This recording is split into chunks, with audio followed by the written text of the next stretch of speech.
game A Few Good Modern Men, and the Taste Buds app today on It's Complicated.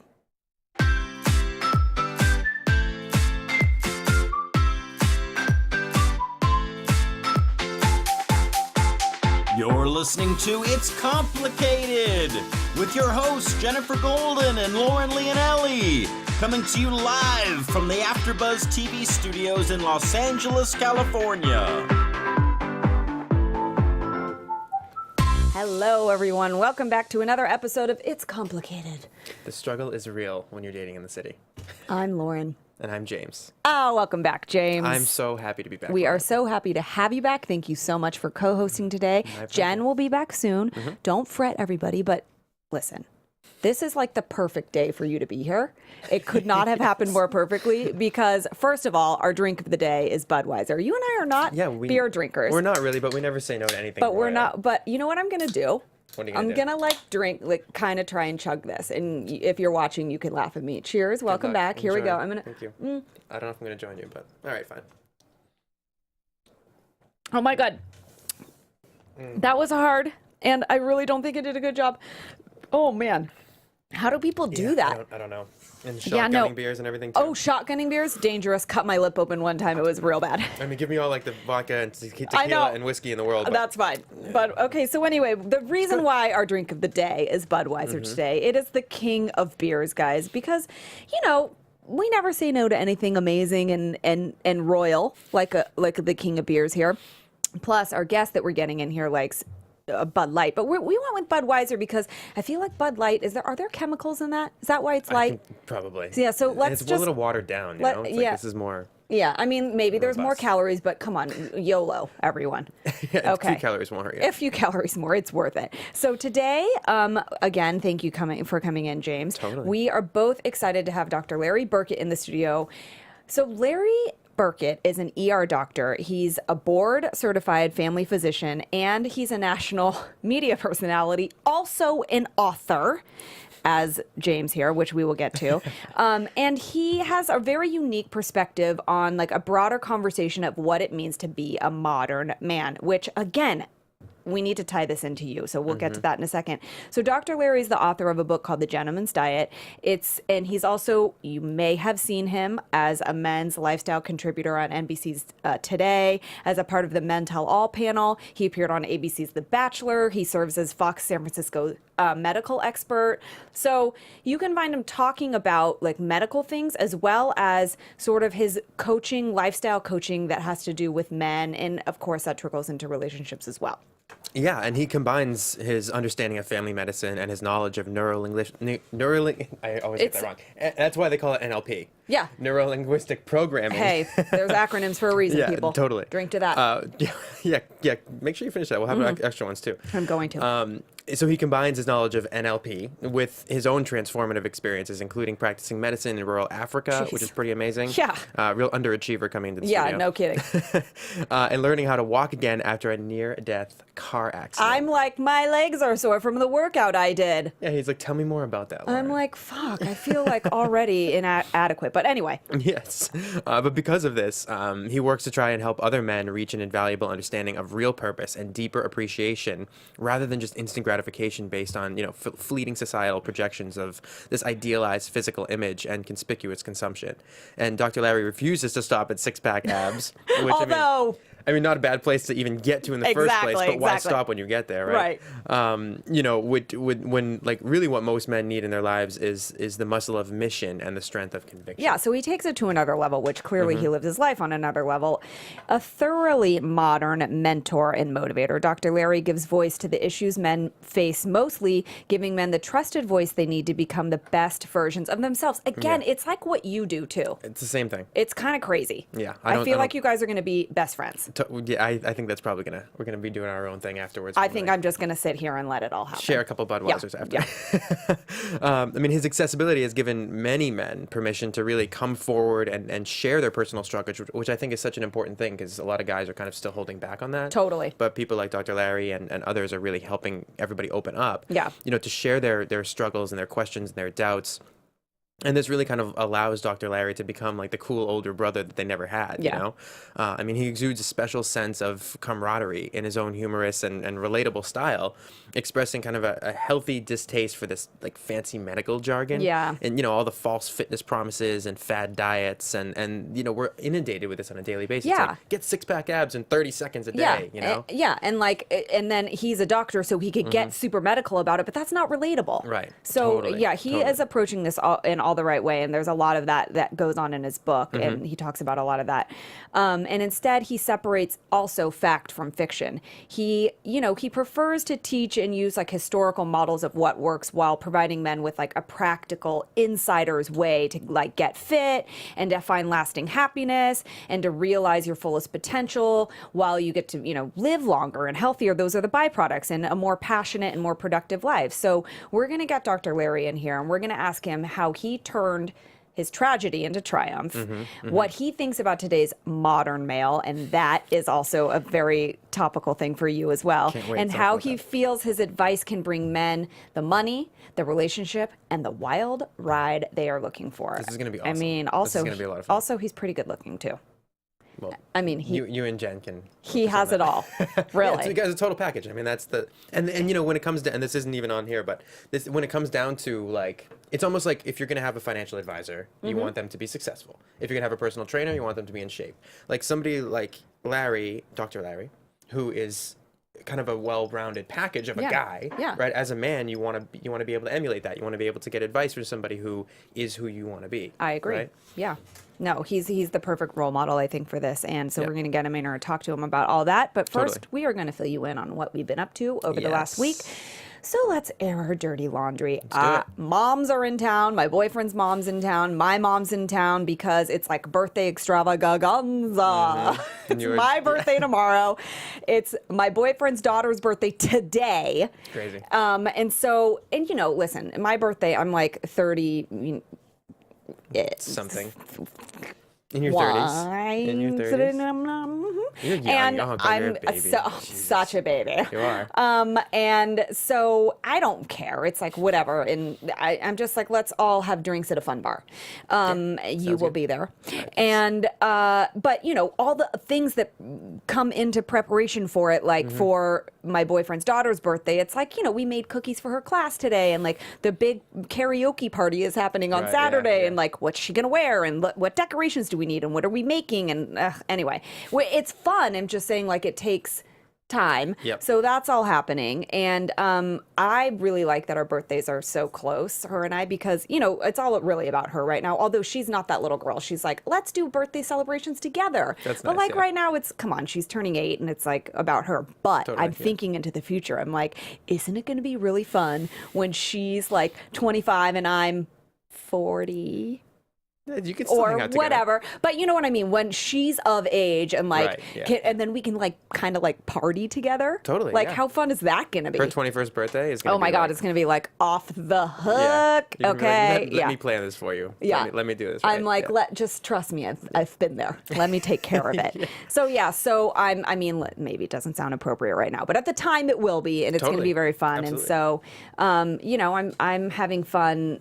Having everyone in town for that, and it's fun because my boyfriend's mom comes every year for his daughter's birthday. So yeah. then it happens to be, and my mom and my boyfriend's mom like love each other, and they're also like the same person. I love your mom. Yeah, my mom's great, She and is. my boyfriend's mom is great. They're very similar, and so they love each other. So it's fun for them too. Yeah. They're gonna be out for my birthday as well. jeez. So yeah, and it's like, but see, that's what I'm talking about. Like then you get to a point where your mom then comes with Right. you. I'm not like I'm Yeah, her mom, which but is what's great about you it. know what I It's mean? like, Yeah, yeah, it's yeah. fun to. So anyway, that's what's going on around my Yeah, country your life is over very, here. very slow and boring these days. Well, it's been a little hectic, but it's fine. Okay, so what? So you have a like kind of a big fucking deal happening right now. It's finally, I can finally actually say that I have a book out. I mean, what is Yeah, I mean, that? thank you. Yes. I wish I had a copy. I should have the first like batch coming in tomorrow. Hopefully, it's gonna arrive tomorrow, and hopefully they're all gonna look good. I should have ordered one, Well, to get like to make sure the printing was all great. But I'm like, Oh. I'll order 20 of them. oh well. So yeah. I so mean, hopefully, but yeah, lesson learned for your second best-selling book. hopefully, fingers are crossed. There you Fingers are go. crossed. So I mean, it's so far. I mean, great. Like a lot of people have pre-ordered. It's live on Amazon. I've got the link everywhere. I'm posting up a video later today to just have So, it like everywhere. What is the Yeah, book? it's called Unlocking Love. I'm already into it. Yeah, it's like the the key with the heart and everything. Love it. 10 keys to finding the love of your life, even if it's you. Oh. Because I want it's about like It's self-fulfillment also and happiness. yeah, and it's also I mean it is part of that is going to be you, but I like that you say Totally. even if because it's just part of the equation. Well, that's the thing, and it's like I don't. It's not. I'm not one of those dating people. I'm not one of those guys. It's like guaranteeing.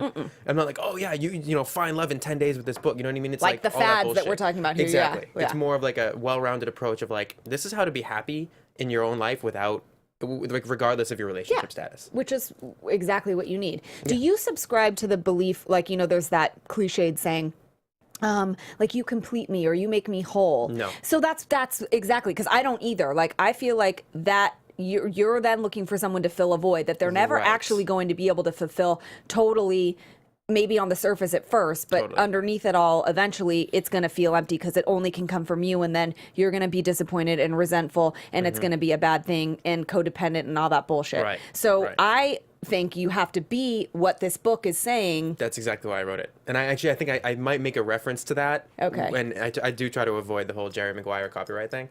So I may not have used the exact God, terms. did they but like, copyright that They shit? probably didn't, but I wanted But to make who sure. knows? Yeah, just in case. I wanted to play it safe. But like it's not about that. It's about like, and I talk about like puzzle pieces, like fitting Right. together. You know what I mean? Okay. Like if you have a piece missing off a puzzle piece or whatever, like they don't interlock properly.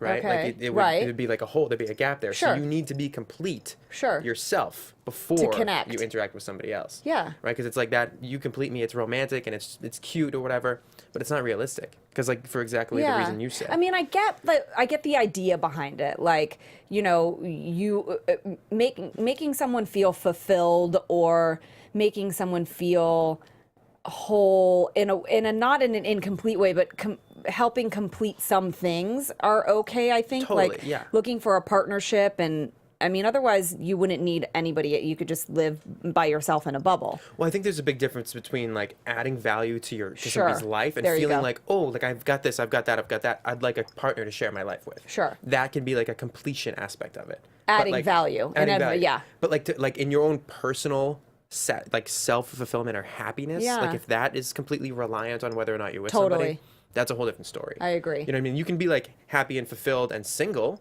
Sure. and then you're like, oh, it'd be nice to have somebody to share it with. And Yeah. that's like a a kind of like a well-rounded life that you Yeah. then enter into. But For me, that's how it happened. And maybe this is a coincidence or maybe it isn't, but I was single for a really, really long time. And I remember telling my mom, actually, who is speak of the devil. coming in the studio currently. Hello, Mother. You can pull that chair up and Mother. sit Hi, wherever Mom. you want. I said my mom was in town, but I did tell my mom. She probably remembers. It was like 2 Mother's Days ago. She was in town, and I was like, I'm having like a lot of fun. I want a boyfriend, like or a partner or whatever. Like ultimately, that's what I want. But like, I'm having a lot of fun being single, and I was. Yeah. And I wasn't even doing anything crazy or weird. I just was like kind of enjoying being single and like my independence and all of that. And then it's not the guy that I'm with now, but like within weeks, I like reconnected with someone that I grew up with, and we dated for like the summer. He ended up being a very interesting person. Interesting. But it taught me that I was happy where I was. Yep. Complete or whatever, if you will, and that I was ready. I guess it taught me that I was ready to welcome that in, because sometimes you say you want something, then you're not ready. Right. But Yeah. I guess it proved to me that I was. Yeah. And then it just wasn't the right fit. And then I met my boyfriend now, like right after that. Well, I don't think it's not necessarily a coincidence because you're putting out that energy. You know what I mean? Oh, Like that's true. You're Yeah. living your life in a way that reflects that kind of realization about where you're at. And I Yeah. think that attracts different types of people that are on the That's same true. wavelength, you know? That's true. I mean, in theory, I can't back it In up with theory. any evidence, but, you know. And also, we are going to jump into our We Need to Talk area because we need to talk. Our listeners asked, and we're going to tell them what they think.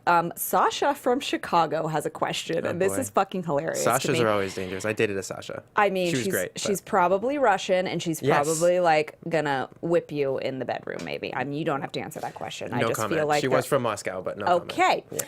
So Sasha from Chicago, no idea where you're actually really like if you're Russian or not, but we'll just speculate. Mm-hmm. She says, "Do blowjobs count as sex?" No. No, they do not. You're looking at me like I'm wrong. No, Please I'm not, tell I me mean, you don't. Well, they're defined as oral sex. I know, but like, but it's not okay, so intercourse. it's not. If you go out on if I go out on a date with a guy and we make out and I give him a blowjob, I'm Right. just being candid here. Right. I'm not like, I had sex Right, with a guy correct, last night. you're right, What you're the right, fuck? right, What? right. No. And then if my friends were like, oh, you did? How what? Well, I just did this. They'd be like, that's not. Right, What are exactly, you yeah. talking about? Yeah, you're right. I agree. I mean, I think because the sex is in the title of it, it's like confuses people. It's a type of sex. Oral sex. It's a type of sex. It's Yeah. not sex itself. You know what I mean? It's like a subset. Yes, it's a, It's a okay. subsex. Do you think that oral sex is more intimate than actual sex? I don't. No. I know everyone No. says that. I don't. No, I don't think so. It's not. I don't think it is either. I It's just not don't. because there's it's not as much of a. I'm so glad I have the spirit. Right now. No, Listen, it's not. It's no, because you have this You're like not as different connected, energy. No, yeah. you're not as connected. You're right. That's exactly what. That's what it exactly is. It's like, Yeah. well, how much more connected could you be than Right. actual? I mean, I'm Yeah. not saying it's not intimate to have oral sex. It's not like you're like filing your nails and like Right, yeah. having a conversation. Obviously, it's all of it's very intimate. Kissing, everything is. Even holding hands, sometimes you can feel like an energy when Yeah. you touch somebody. But like, And kissing is definitely more. Even that's more intimate. I You know what I kind mean? of It's not agree. more sexual, yeah. but it's more intimate. It's got that different. Type I of agree. energy. So, Sasha, I'm going to say no, it's not. But I understand why people ask that question. It's confusing because it's like oral sex and whatever, but no. Oh, and she mentions virginity in there too, right? Well, I said something about like, well, if you lose your virginity, you don't lose your virginity Right. when you give someone a blowjob. Right, exactly. You're not Yeah. like, and now I'm not a virgin. Yeah, it's like, no, sorry. Not the same thing. Doesn't work that way. Does not work that way. So all those women out there that are feeling like maybe your number is a little higher because you've had oral sex with someone, you're safe. No, yeah. Knock that 20 guys off your list. And it's you're back down to You're a back down to reasonable- 45. Yeah. Congratulations. Oh my God. You're not a slut after all. No sex was had. Doesn't count. It's only a number. Oh my God. Do you think just, so we're going there. Do you think just the tip counts as sex? I do not think it counts. I'm sorry. I have to jump think in. so? No. It's just like, I guess probably not. I mean, no. I guess. Well, it's not. that might be an off-air conversation. I don't know. It's not. Oh, No, I guess it's mean, not. I mean, but where do you then? Oh, God, Where I do can't you believe we're talking about this. where do you then decide Is there that like a point on Right. the penis of is there that like it's like a sex? thermometer? You're like almost there, and then all of a sudden you cross that line. Like, where's Oh, that it's line? sex now. We should ask Dr. Larry. Well, let's ask Dr. Larry. Okay, Like, maybe where is that he might line, have you know like what I a mean? medical like. Well, technically, it's yeah. Yeah, I mean, it's like at 2 inches, no, at like 2.25. Yeah, then now yes, you're now having we're sex. in. Now Yeah. we're in. No That's turning it. back. No turning back. Your Yeah, number no. just notch on your belt just went up. Yeah, at that point it's like a checkpoint. It is. reached. It's a checkpoint. All right, guys, we're really quickly going to, check our emotional baggage and meet our celebrities and baggage claim. But first, we want to say we talk about celebrity news and gossip on the show, and we're not trying to like be a downer, but there's a lot of shit happening in the world right now, and we want to send our thoughts and prayers to all of those people who are affected by what happened last weekend in Las Vegas and the horrible tragedies. And we just want to say, everyone, just stop and love each other. And I'm subscribed to Jimmy Kimmel's theory of it's not enough to just say like we send our thoughts and prayers. Doesn't do anything. We need to do I think the way that we can really help is to think about what you can do to actually make a change instead of just saying and posting on Instagram like my heart goes out to Vegas. That's great. That all is valid, but like think about what you can do to make something different, whether Right. it's contacting a congressperson and making some sort of policy change. This kind of shit should not be allowed. it's just shouldn't be allowed. And when things happen in the world and mistakes happen and people die, people make changes, and nobody is making a change right now. So figure out what to do to make this not a possibility anymore. You can't never say never, things are going to happen, but it could be more difficult for someone to buy fucking 40 firearms and bring them into a hotel and shoot people. I read this morning that he like 33 of them over the past 11 months. He gotten. I'm sorry, I mean, a it's red like- flag, you can't even Google like certain words without people on you, and you're allowed to buy 33 firearms? Well, there's something for what? Yeah, I read something the other day too. It's something called like a super owner, and there's like 7.7 million super owners for guns in America, and it's something along the line. I forget the numbers, so don't quote me on it, but it's something like between like 8 and like 140 guns or something. Like classifies you as a super owner. Like this is a real thing, and there's millions and millions and millions of them in the country. So it's like. I mean, there'd be red flags going up all over the place if that was the criteria. So it's like... I think it's about some sort of policy change starting from there. And I don't have the answer, but I think that's what we all should really be thinking about. And I agree. And I also think like the way we live our day-to-day lives and how we interact with other people is so important, because you could have 500... Look at, I mean, Dan Bilzerian, right? Guy's kind of an asshole. Say what you want to say about Dan Bilzerian, but he's got an arsenal that would like rival a small country, right? He's not going around killing people. Right. He goes into the desert and he shoots stuff. Yeah. Like say what you want about him as a person, but he doesn't kill people. Right. So it's like regardless of whatever the inanimate object is doing, like I mean, it's the person that's controlling it. Sure. So it's like if we live our lives in a way that cares about other people and that opens up and listens to other people and interacts and engages. If we love everybody more, not to sound cheesy. No, but you're right. But it's like pay attention to it. Yeah, and that it feels loved and valued and connected to the world. What person that feels that way is going to go kill 50, I was 60 just going to people? say, because that's what's wrong with this person, that is something that, you know, again, there's no way to really stop it completely, but there are things I think we can think about. So we are going to, you know, touch on a couple little celebrity things. I mean, also kind of sad, but, you know, Hugh Hefner, he passed away. He did. And his wife is finally talking, Crystal. Yes. Good old Crystal. I mean, you know, Hugh Hefner, he was 91. He was 91. And how old the hell was she? Like 30 or something? Yeah, I think she and you know, it's so funny when people say, "Oh, he's in, you know, you're in a better place, like better than the Playboy Mansion." I know. I saw that. Like, yeah, now he's in a better place. I'm pretty sure he might. Well, who knows who he's up there with? But. Yeah, who knows? And Crystal did say, she said, you know, I haven't been able to bring myself to write most people back to thank them for their condolences. She told E! News in a statement. Yeah. You know, she said, I am heartbroken. I am still in disbelief. Which, of course, you know, regardless of age, we all, you know, even 91, it's like it's still a. Yeah. But she did continue on and say he was an American hero, a pioneer, a kind and humble soul who opened up his life and home to the world. Literally. Yeah. Yeah. He opened up a lot more than that to the world. You know, she said, I felt how much he loved me. I loved him so much. I'm so grateful. He gave me life. He gave me direction, taught me kindness. A lot of people really, you know. A lot of people say that about him. He did that. And that's, you know, that's nice. So we celebrate Hugh. Also, quickly, Macaulay Culkin and Brenda Song are dating, maybe. I don't know. They posted something. She posted something on social media with Seth Green. And they've also been seen holding hands. I just think, you know, hey, listen, go for it. A little bit of an odd couple. Macaulay Culkin's coming back strong. Maybe he's, you know, subscribing to your blog, or he's reading the Gentleman's Diet or something, and he's becoming a whole person that is like Prince Charming, and Brenda Song's like going for it. She's like Disney princess, and now she's dating, you know, the Home Alone kid, and maybe we'll check back in with them and see where that goes.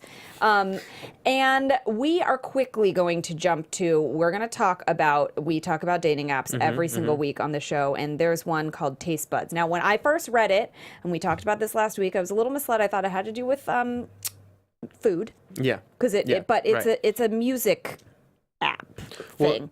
Well, and it kind of like, it kind of toes the line between a dating app and a social experience. Yeah. You know, and if you're, like you said, in music too, it's definitely something to check out if you're really into music, because Taste Buds really, it pulls your music preferences from Facebook while also kind of giving you the chance to search and add music manually to your profile as well, kind of like MySpace did. Yeah. MySpace of I yesteryear. Like oh, yeah, that's right. Yeah. You used to play a song or something. Oh my God, my page was so obnoxious. Oh my God, what song did you have? I had a million different, like at the time I was really going out to clubs and everything, so everything was very like high energy, oh like boy. flashing lights. It would have frozen your computer a million times. my no God, comment. stop it. Yeah. Yeah, we'll Can we leave delete that.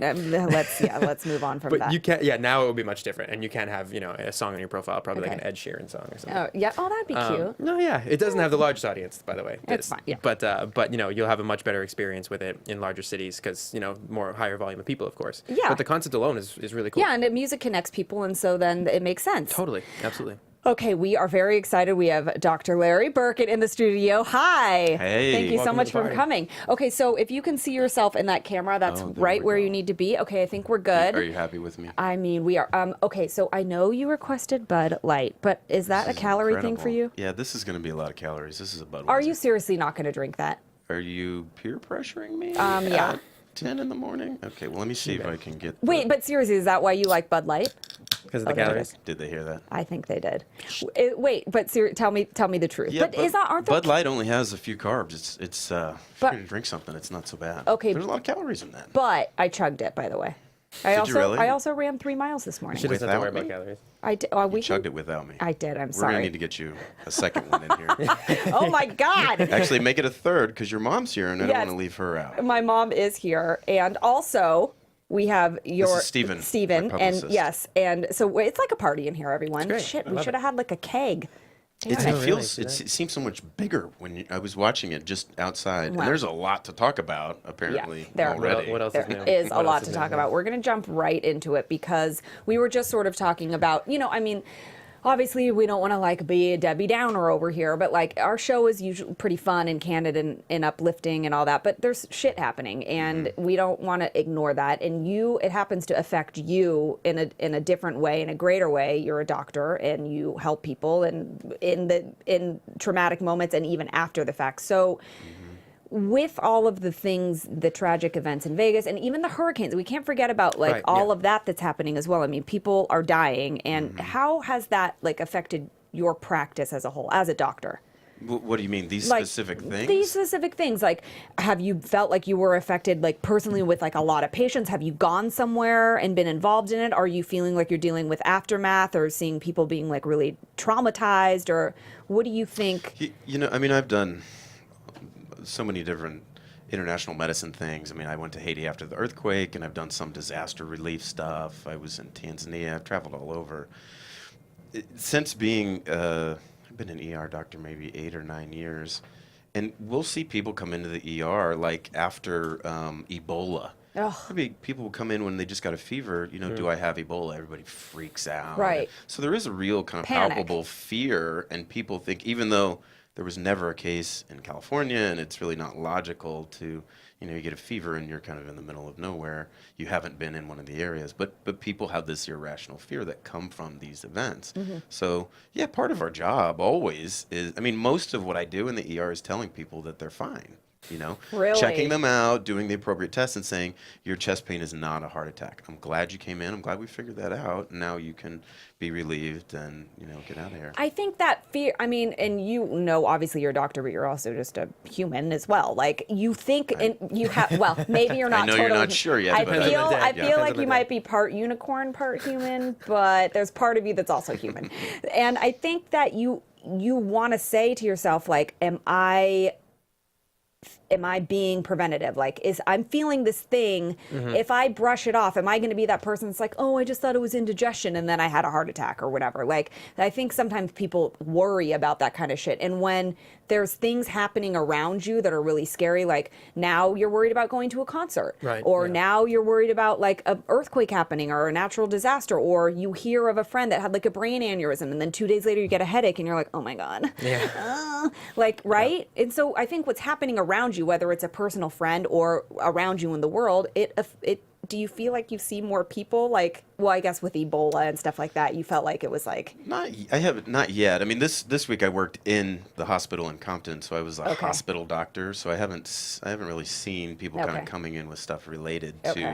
to, this thing happens in Vegas and Right. people are presenting with anxiety or depression or Okay. these kind of things yet. No. and you as an ER doctor, you treat like it's everything. It's not like, It's really everything. so like how. Yeah, it's crazy. That's because you think about like, okay, I'm a doctor. I'm going to med school. I'm going to be an eye doctor. I'm going to be a plastic surgeon. Like Yeah. you're just like, I'm an everything doctor. All of the things. Yeah, primary care. So there's kind of two different types of people. Some like to know everything about one subject. So something comes in and they just dominate it. But then there's other of us who like, variety. There's always different things coming in. Pneumonia in you is going to look different than pneumonia in your mother. So it keeps it interesting. I like that. Really? About it. It's amazing. He likes pneumonia. I'm kidding. I would like to stand If Jennifer was against here. pneumonia. Oh my God. Okay, so we talk about dating and relationships on the show, and so we're talking about trauma and being affected by things going around you in the world. And you just took a sip of your Budweiser. I'm really happy that you just did that. I feel like I'm a dog. I know tethered people to say the- that. what Pull is it, just this pull thing? it really hard. I know Alright. it's weird. So how do you think personally things like this, daily trauma, things that are happening in the world affects like relationships? And obviously that comes in many different forms. It can be like a parent, a child, a couple, a married couple, co-workers, whatever. How does things like this, traumatic events in the world, affect personal relationships, do you think? Well, I mean, I would, for people watching, like observe your partner and your family and your whatever. Some people have a fair amount of anxiety to begin with.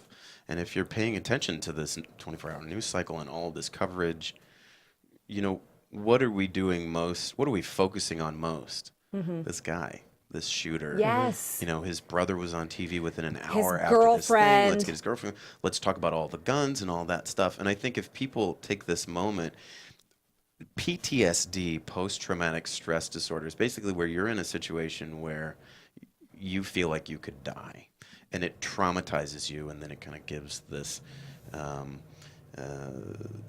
trail afterwards where you have anxiety, have all these symptoms related to it. But it happens with this moment where you feel like you're going to die. If people are watching the news and they're imagining themselves being in that moment, I go to concerts, I could have been there. Yes. Then they're going to get affected. It's if you associate into it, if you like are seeing yourself there and you're imagining, God, what would I do in the middle of it as all this stuff is running, it can be potentially very dangerous, and you can kind of have, like the people that were there, what was he was shooting for 10 or 11 minutes, Something like that. Can you imagine like being where you're like, oh my God, am I gonna die for 10 or 11 minutes? That's a long time. All of them need to talk to a therapist, like all of them about Okay. that moment, so they can get some space from it, so they can kind of disconnect from that. And but for those of us watching TV and stuff, we get into that moment that can provoke anxiety and fear and depression, whatever. So in relationships, like, is it affecting? Are they withdrawing a little bit? Yeah. Are they seeming depressed? Like, what? Depending on what someone's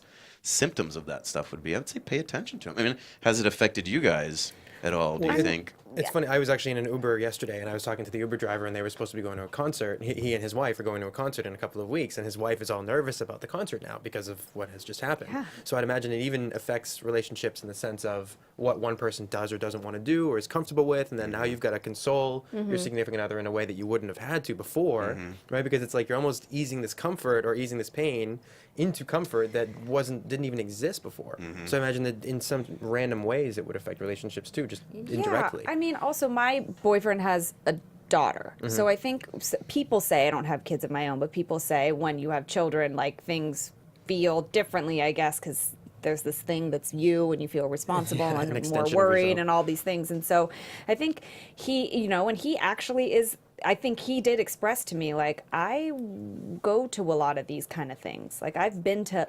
handfuls of these types of concerts, and exactly what you said, what would I have done if I were there? Yeah, and he said he had anxiety about it. He said, I didn't sleep last night. I don't know if that's why. I know I'm thinking about it. I think that might be part of the reason. Who knows what other stresses in your life. But yeah, I mean, he said, it freaked me out a little bit. And also, to go back to what you're saying, it's on the TV. They're showing this guy. It's like, now we all know him. It's like we know him. We know all about his life. We know about his personal shit. And you're watching videos, so it's almost like you're there. Like, I'm seeing videos on Instagram of the bullets hitting the cement. I'm like, I might as well be, and my heart is yourself there. pounding, and I get anxiety very easily. Well, and if I could jump in too, because I'd be curious, Doctor, on because you've been through quite a few traumatic experiences yourself. Yes. Right, so it's like, so I'd like to talk about that and your kind of regeneration of yourself as a person. But it's like, I'm sure you can relate more than most of us can to being able to look at these things on the screen and saying, I would probably react to this way, I would probably react this way, or maybe, but you've been in situations, I'm sure, where you really don't know. It's like having your back up against the wall, right? You never know how you're going to react until you're there. Yeah. So do you feel that you can prepare yourself to a certain extent? Do you feel that you kind of, maybe that would ease anxiety for some people to be able to say, think about what you would do if it had to be more visual in the or say like, let's not worry too much about it because I don't know how I'd react unless I was actually in the situation. Right. I mean, like, I'm not sure what your thoughts are. Yeah, you know, I was thinking two different kinds of people in the ER, like ER doctors. Most of us like adrenaline, so we get that surge and we can kind of think more clearly. But some people, it freaks them out and they can't handle it. So in that scenario, what would I do? I don't know. I hope I would, protect myself, run for cover, help who I could in the process. And gosh, if you're close enough, try to take that guy out. But like, I don't know. I don't have SWAT team training. You know what I mean? Like, you don't. You have everything else. You don't have know. that. Now God, you guys read like my life bio. I was like, who's that guy? Yeah, he who sounds is that? great. Guy's awesome. Is he going to be in on this interview too? Can I meet him? I'll be his friend. It's like, no, it's me. Oh, okay. You don't know how you're gonna you hear a loud noise and you think to yourself, like, your instinct is to like freeze and be like, what the fuck is that? You're not like, but then your brain rationalizes. Like, I guarantee you 100% of those people are like, it's fireworks. It's not, nobody was like, oh my God, that's gunshots. It's an automatic firearm. Run for cover. Don't be a moving target. Yeah, like denial, I'm sure in the moment I would have been like, no, give me a break. And then like you would see it, you go, holy shit. It takes a second. You don't know how you're going to react once you wrap your brain around it. It's like for you in the ER, when you deal with death and tragedy all the time, and you have to figure out how to cope with that yourself and give people tools to cope with that. So in the moment when you're telling somebody, which I'm sure you've unfortunately had to do, so that person didn't make it, I'm sorry, you're delivering the news, like that, I guarantee you, I mean, you must say, the people probably like, no, that's probably their first thing. No, they're like, that did not happen, right? People go straight to denial. Sometimes, a lot of times people know. I mean, most of the time when people come in and they're near the end, but sometimes there's a sudden, very unexpected death. And yeah, it's hard to believe when somebody the day before was fine, walking, whatever, and then, they're gone. In a second, they're gone. Yeah. For sure. Denial is very real. And that's, I'm sure. And I think that's what a lot of people get affected, how they get affected with situations like this too, is like you realize, and I mean, any of us could have been at that concert. It's like you realize that it kind of makes your life, you live your life in a different way. You shouldn't have to have those traumatic experiences to be able to say, okay, live in the moment, but that's what it takes for a lot of people, I think. I mean, I think that's normal, and I feel that fear too. I want to go to Guns N' Roses in November. Is this going to be? Are they going to drop the big bomb? But right. But if you look at the numbers, and I use this with patients a lot, what's the likelihood you're going to get struck by lightning? It's like 1 in a million. Yeah. Right? Does that really scare you? Are you scared about being struck by lightning? Right. No. Right. What's the chance you're going to be killed by a mass murderer or at a concert or in some kind of act of terrorism like this? It's much more likely that we're going to die texting while we're driving, right? Like, absolutely there's all these Let's other be things realistic, that are so. But do those things scare us? No. But oh my God, the mass murderer because we're seeing it in the media, it's on your brain, and they you make have it this so bias. traumatic. Yeah, it's like it's kind of like this. It's like a plane crash, right? Like, it's scary to fly in a plane because of that thing. Because when it happens, it's catastrophic. It's never like, oh, it was just a little minor crash, everyone's fine. Like, usually you're not fucking fine. But a car is much more dangerous, and people die all the time, every day, all over the world. But you just get in your car and you're like, no big deal. It's like what you're just used to, I guess. So accustomed to it. And we were just talking about traumatic experiences and transforming things, and you had a traumatic experience that you turned into a sort of triumphant experience. Can you talk about, can you talk about what you went through? And again, it's a unicorn story, everybody. God, I haven't talked about this in a long time. When I was in high school, I grew up in Kansas City, and we were driving to Denver for spring break. And I was in the back seat, and my friend, I asked him to get me a bag, and he lost control of the car, and the car rolled, and I was probably kind of smashed by the car and then ejected out the back because I didn't have my seatbelt on. Wow. So my pelvis was broken in 3 places, and my urethra was life flighted to Denver and had emergency surgery. And you were a teenager? How old were you? It was like 17. Okay, wow. 18. Wow. St. Patrick's Day, 97. Wow. So I had one of these external fixators, with these bars on the outside, and I was in a wheelchair for 6 weeks. Wow. And in the ICU, I was in the hospital for 3 weeks, and I had lost all of this weight and muscle, and I kind of had to, like retrain again. Like I remember laying in bed, and to lift my leg, like in the beginning, I couldn't even lift my leg off the bed. I could just move it side to side, and it was so hard to like lift it off the bed. And I slowly worked at it, and then it's like such an accomplishment to do that. Yeah. Wow. And that was the end. That was my senior year of high school. And did doctors tell you weren't going to walk? What was the prognosis? No, I think because of how it all happened and the surgery and everything, I think I had a prognosis that I would fully recover. But you taught yourself to, like, you literally just put your mind to it in bed and were like, I'm going to move my legs and make this happen. I don't know, I had to work Yeah. and push at it. I remember my dad pushed me a lot, and it was recovery. How long did it take you to fully recover? Months, I don't know. God. The hardest thing, bones heal. Yeah. My urethra was torn, so that's the connection between your bladder. Because of the trauma, Oh my it God. had kind of sheared off. I had to go to the bathroom. They couldn't get a catheter in. I'm not going to take my pants off and show you this. Well. I have a big scar here, Appreciate but they had to put maybe later. They had to put a tube in here, to get to my Yeah. bladder. But so I had a catheter in Yeah. my penis for 3 months maybe. Wow. And I had all these surgeries. And that one, they said, well, you may not be able to have kids. Okay. I was like, okay. My daughter's 7.5 now. So we've proved that, Wow. that one wrong. But that Yay. was a bigger worry than, am I going to fully recover? I mean, I still have a little back pain and stuff. But Steven and I lifted today at Gold's, and I squatted 250 pounds. Oh, or whatever, hey, you could so- talk to James about that too. He's also I like You to work lift, out too. bro? Every once in a while. Yeah. And I do go to Gold's actually too. I like to. I have to work out like 6 times a week. I have to do it. I feel like I have to do it. What happens if you don't? I don't know because I haven't ever not know. It's been at least 2 years that I've consistently worked out at least 6 days a week. Sometimes if I'm on vacation and I can't do it, but I will. Good for you. I will make it happen. Like today, I It's so had important, a lack of yeah. time. I'm like, all right, I'm running, and I just What ran. do you usually do? I mix it up because I can't just I can't be like, I'm just a Pilates. I can't. I have to do I'll do hardcore cardio some days. I like to lift weights. I used to sometimes CrossFit. I liked it. I liked that I felt like it was such a hard workout. That's ridiculous. But I've never done it, but I do like it, but I just it can't just do one thing. You like variety. I like to do I'll do a Pilates class one day, I'll run one day, I'll spin one day, I'll yoga one day, I'll whatever, but it has to be a hard workout. I cannot come out of a class and feel like it just fucking stretched for an hour. So you like I'm variety and intensity. yes, just like my men. Kidding. kind of like being a doctor. Kind of like being a doctor. Variety and intensity. Kind of like a lot of things. Kind Kinda of like a lot like of things. life and drinks That's too. true. I Yes, like variety. variety and No, but I intensity. think that Yeah. that's it's balance. Whatever Right. in your life in general, in relationships, with work, with whatever, balance. When you're working out, I just want to do different things all the time.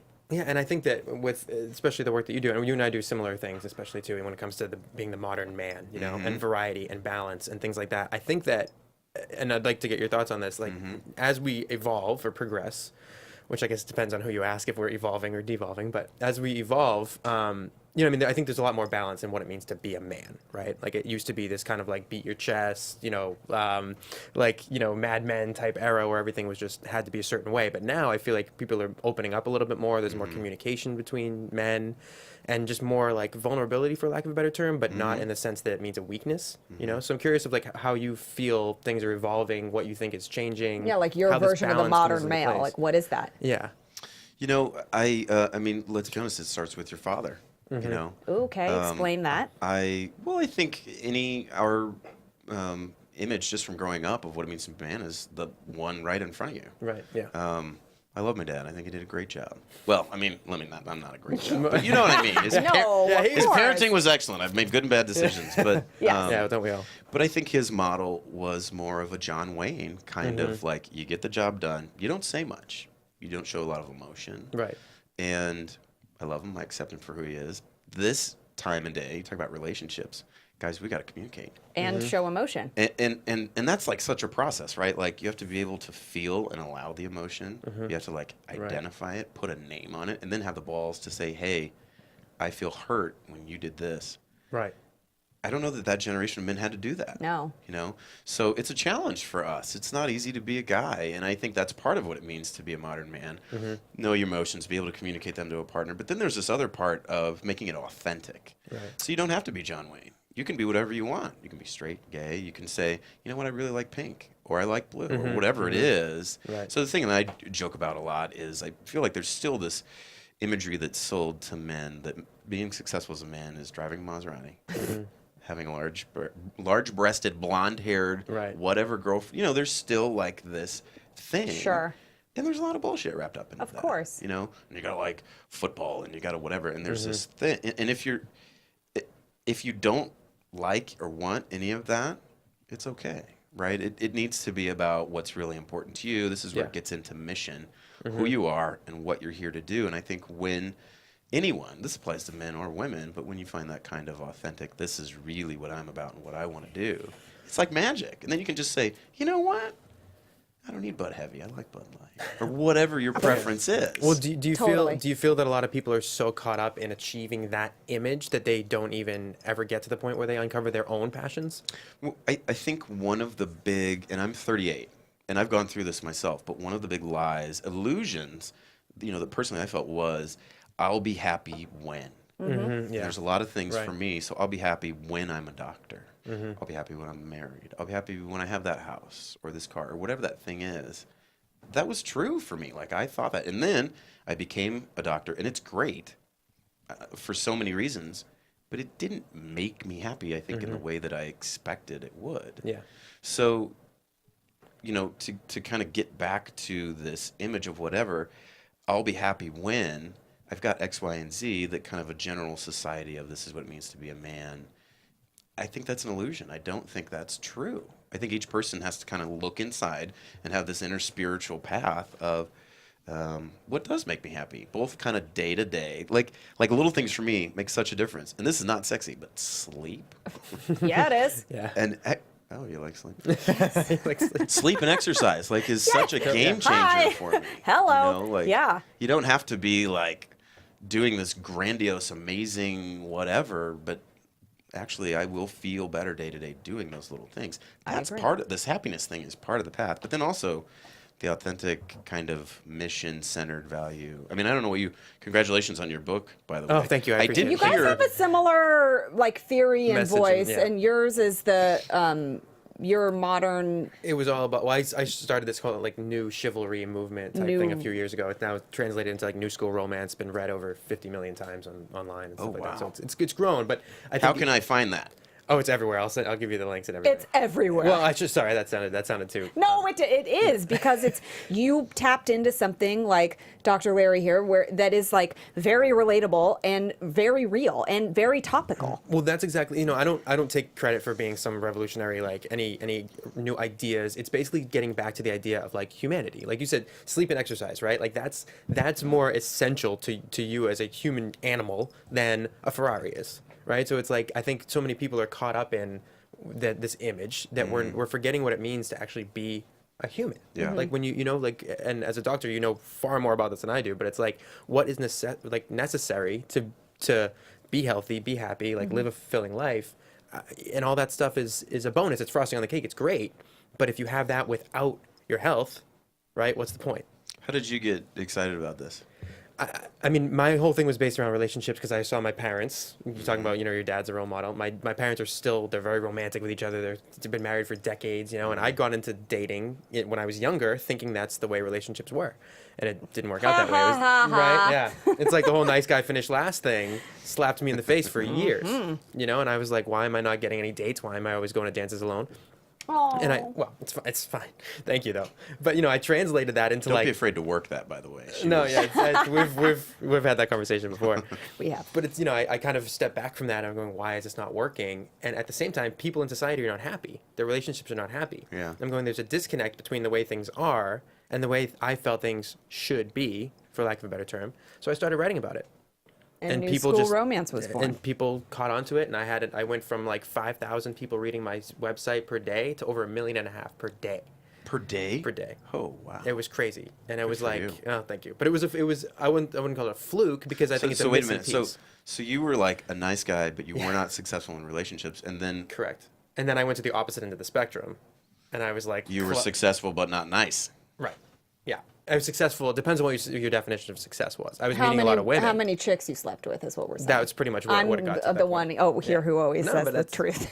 But that's not fulfilling either. After No, a it's while. not, but that's like it's fun. But you're like After a while. After a while. At first. But that's the whole, that's what you're talking about. That's what you're talking about. It's like that You have to- thing of being like, I'm here, but I want to be over there. I'm Yeah. here, but I want to be over. And Right, all of this right, is right. like a self-discovery thing. Totally. Oh, yeah, Taking the absolutely things right. that we've seen in the past and making them work in the modern day, whether it's a modern Mm-hmm. man, whether it's new school romance, and figuring out how in the moment to feel okay with where you're at, even though you have goals of where you want to go. Yeah. Part of it is discovering, and you're helping people do that in you too, how to make that journey feel fulfilling, because you always want to go somewhere, but it's all part of the path that you're going on. And instead of always wanting to be somewhere else and not Yeah. where you're at, it's like as soon as you put it out there, it's there.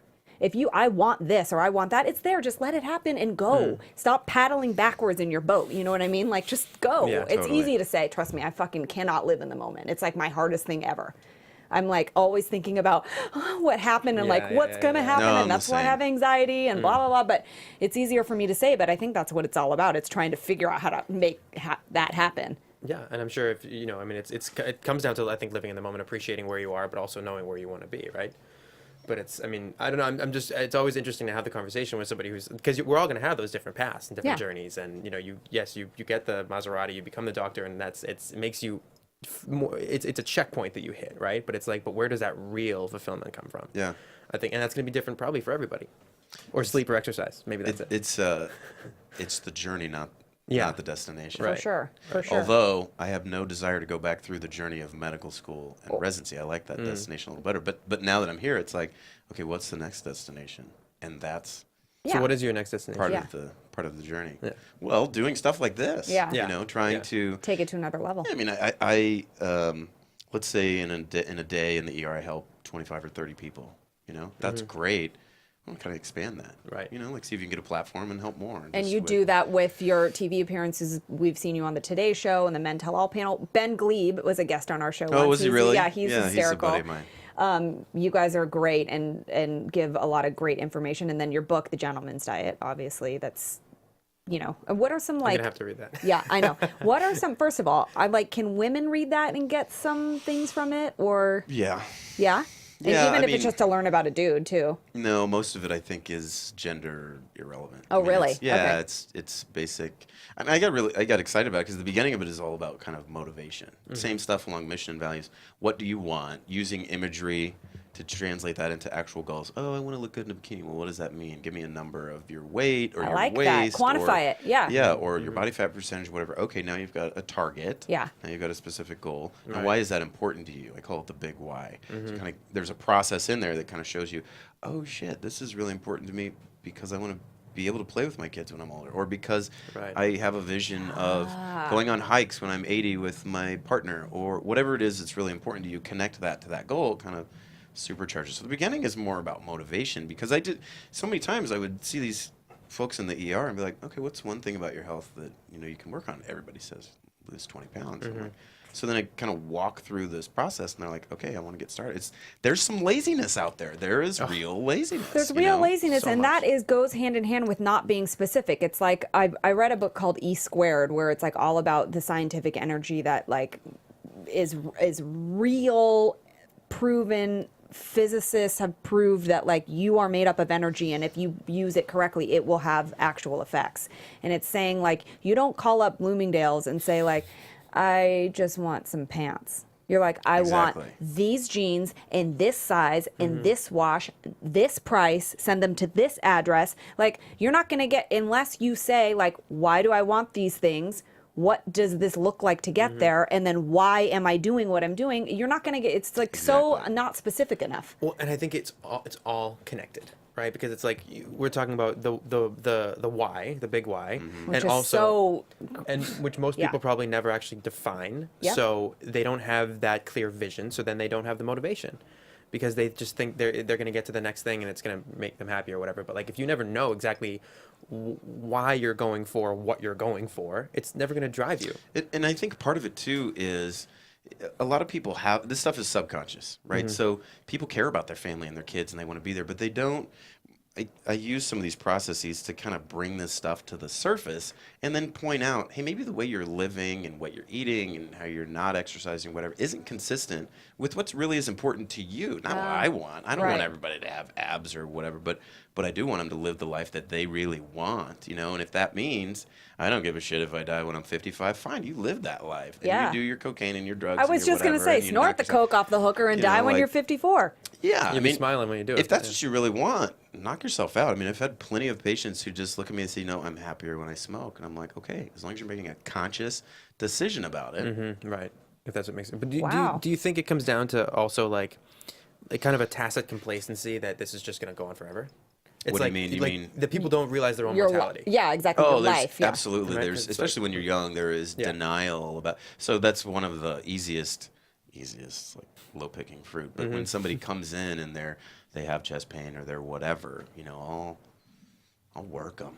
You know, I'll stick it to them about, or they come in, they've been drinking too much, and I can see a little bit of liver damage, or you know, Right, like right. try to kind of really stick it to them in those moments To when give it's 'em that like, more when it's time. like, hey, yeah, like I know you think this isn't hurting you, but look, I've got this test that shows that wow, how much have you been drinking? God, it's affected several systems. Right. How do you feel about that? You know, most people just, I can drink and it's not a big deal. I'm drinking just like everybody else. And then, but It's in a- these moments when you come to, we're all going to confront our own mortality, right? We're all Right. going to die. Yeah.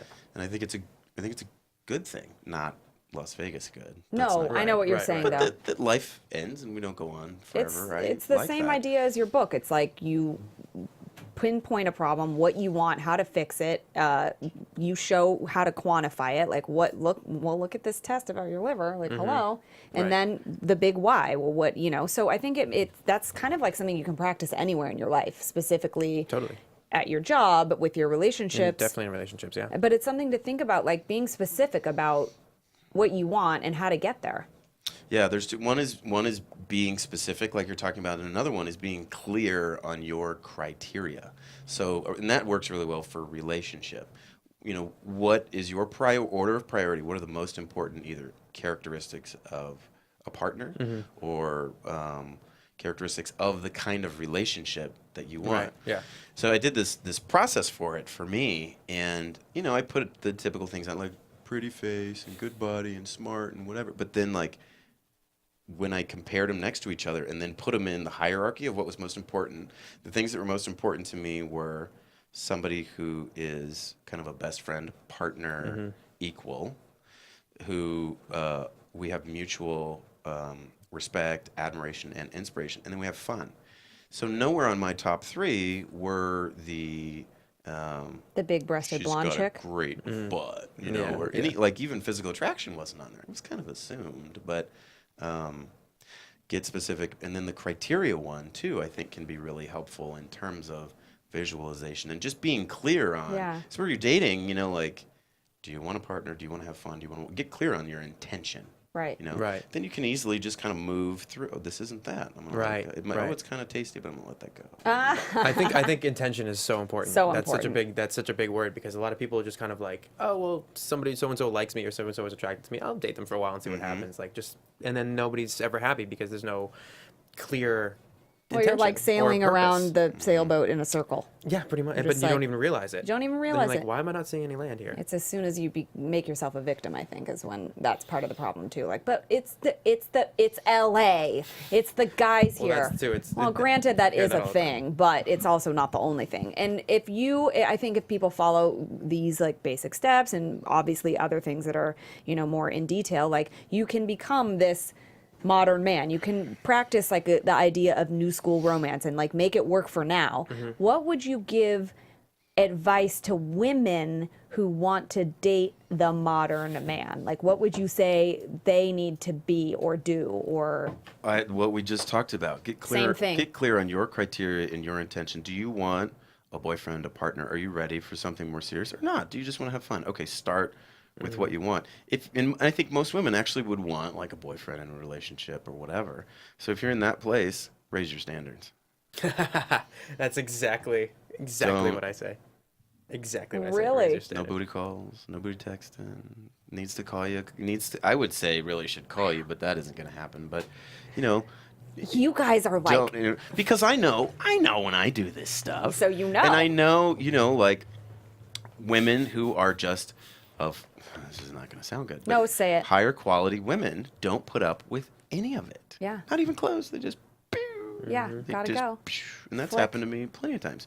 And so I know when I see one that I'm like, oh, I'd like to raise the bar on my own behavior and action because I know she's not going to accept exactly. it. What do? I call her. I plan a date in advance. I offer to pick her up. I wear a suit. It's a more formal thing. There is no, hey, you want to come over and watch a movie on like the second date or what? Like, it's the gentleman chivalry stuff. And that's the kind of woman that ultimately, I think more modern men are willing to trade a modern fun woman. single life. That's the modern. And women, I think, are closer to that than men are. But how do you get there?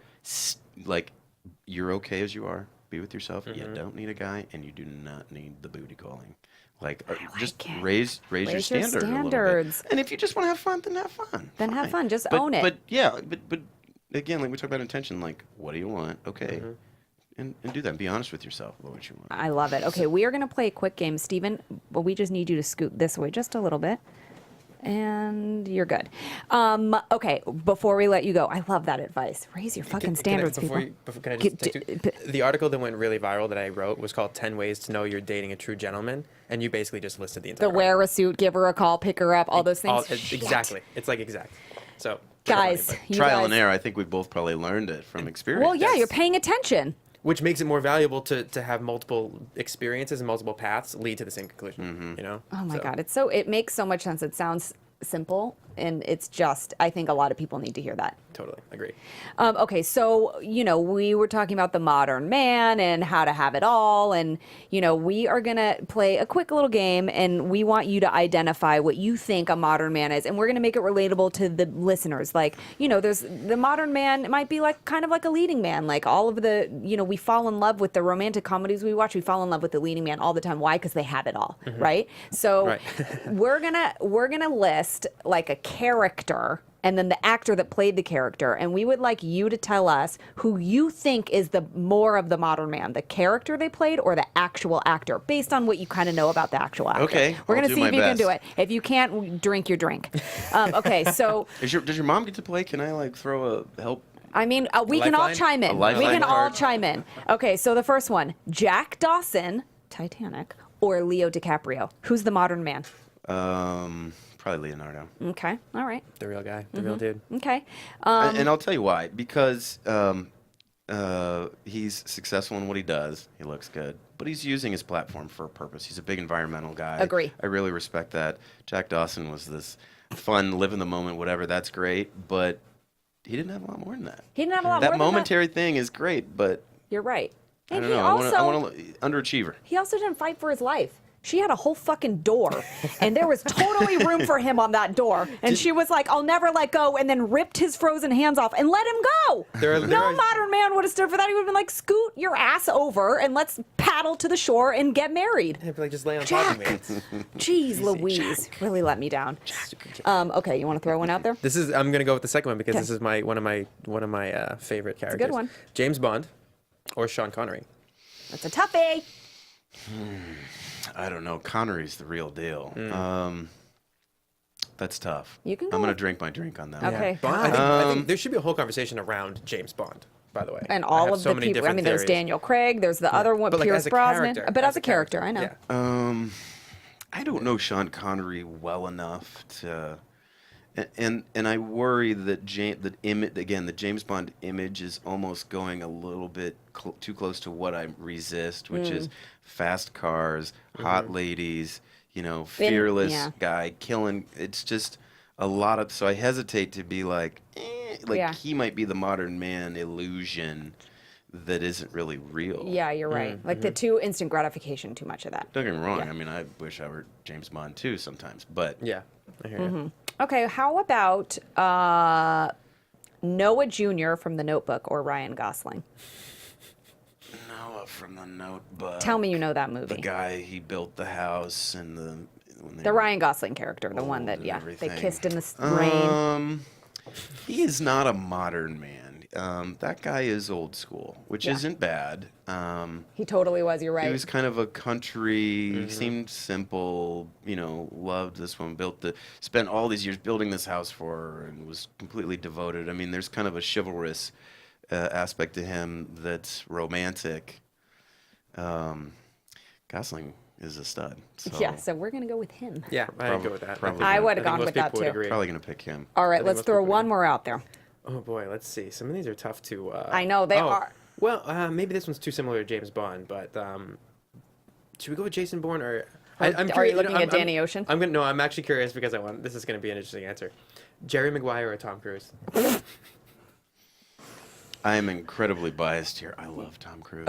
Oh my I God. deeply love Tom Cruise but like- in a very admirationally heterosexual way. I'm Okay. not- but Jerry Maguire, that character, that's a good question. Yeah, I mean, I he's- like that he develops. I like that he's flawed, and so I like that we don't have to be perfect and that we're all human, and like some of us are like him. Actually, that's a good example because he is kind of the life in the fast lane. Yeah, with he is. the girl The and whatever, agent and the, yeah. kind of discovers a deeper part of himself, becomes a better person. So I like that maybe story. But that said, I'm an incredible Tom Cruise fan. So you're and biased. He just kills it. Who's a bigger movie star mean- than Tom Cruise ever? Yeah, He is a big star. He's also... He's nuts. He's insane. He's completely he's also- insane. And I still love him. You know, It doesn't hey, matter. listen, it's fascinating. As long as it's not hurting anybody. Tom Cruise and Top Gun 2, I'm still available, by the way. if Oh you my happen to God. see this. Goose, do I we don't- need a goose? Yeah. Everyone, we Goose might. Jr., I'm here. Goose Jr. Maverick You could Jr., I'm totally ready. be- Yeah. Yeah, I can picture that. It's yeah, I their can sons. picture Because that. wasn't Meg Ryan pregnant? No, maybe she wasn't. But we could pretend she was. that's good. See? Good twist. Then now you're the see how I did Kelly that? McGillis comes back. Oh my God! And she's a general now. Surprise, Yeah, she's Maverick. hello. So, yeah, show knock on the doorstep. Be like, hey. Oh my God, I love it so much. Okay. Thank you so much for coming in. Great to be here. We had the best time. I feel like there's a million other things to talk about, so we might keep have to going just forever. have a round forever. two eventually. And next time we will get Bud Light for you. I'm so sorry we made you drink all the calories. I drank almost this whole beer, and I don't even like beer. I did that for you. It's not bad. I've had worse. I have had worse yeah. too. Okay, so remind everyone where they can find you and your books and Yeah, I have what's a website, next. drlarry.com, DOCTOR, and then I have a little YouTube channel if you type in Larry Burchett. It has I'm a medical expert in San Francisco for Fox. Oh, and all that's the right. Yes. Today Show I'm stuff. from San Francisco. Oh, yeah, is that right? Like the city? Yeah, well, West Or- Portal. Yeah. The West Portal area. She looked at you, Mom. Was she lying? I grew up right by the airport, and then also now she has a house. Oh, in you're the, from Millbrae. No, close though. That's what I My thought. high school was there. Yeah, okay. Yeah. So Right on. you know your. I'm actually flying to Berkeley right now. I have my daughter this weekend. Okay. I have a house in Berkeley. So. Okay. Oh, fun. Very Yeah, it's cool. nice up there. It's a nice little change. So okay, so great. So on your website, all of the information about books, Yeah, or like the appearances. social stuff, and I write little articles and things. So. Okay, and your YouTube channel, I did. That's amazing. Yeah, Good. So now we Larry can see Burchett. you. Oh, and Good. check out that book on Amazon. Yes. Yeah, Gentleman's Diet. I love it. I have to grab a copy. All right, guys, and remind everyone where they can find you. Everything is at James M. Sama. The book is now unlockinglovebook.com, so you can get the Unlocking Love 10 Keys book for that. But yeah, everything jamesmsama.com, at James M. Sama on the social media. Just find me and let's chat. Yeah, For sure. follow, like, subscribe. And good. also you can find me at Lauren Leonelli on all of the things. And don't forget to tune in next week for our brand new day and time. We will be joined by guest host Christina Weber, and we have a guest from Defy Media. She's an internet personality, Jocelyn Davis. So make sure to tune in for that. Jen will be back soon. Don't fret, she is coming. And don't forget to follow us on all the socials at Complicated Show. Thank you, everyone, for being here. It was so much fun. I'm going to drink my Thank you, guys. Budweiser. Yeah, we're gonna check it out. Love you long time. Thanks, guys. From executive producers Maria Menounos, Kevin Undergaro, Phil Svitek, and the entire AfterBuzz TV staff, we would like to thank you for listening to the AfterBuzz TV network. To watch or listen to other after shows and post comments or questions, be sure to visit AfterBuzzTV.com. I'm Sir Richard Wentworth, and this has been a presentation of AfterBuzz TV. The views expressed herein are those of the hosts only and do not necessarily reflect the views of AfterBuzz TV or its owners or principals.